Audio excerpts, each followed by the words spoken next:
Hi, Chuck Kogel, Director of Business Operations for Centerville City Schools, here in South Unit at Centerville High School today, just to talk with you about a project that we've been funding through the Permanent Improvement Fund for Centerville City Schools.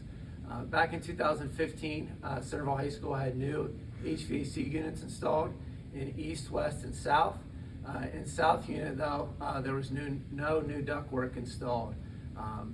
East and West, during that time, had that new ductwork installed and new LED lights, but ran out of time, ran out of money for school to begin. And so in South Unit, we're working on remodeling and making an update to the HVAC units for the ductwork, as well as for the lights and ceiling grid here at Centerville High School. Hopefully this will take care of the airflow issue that South Unit has experienced and be better for the staff as well as for the students.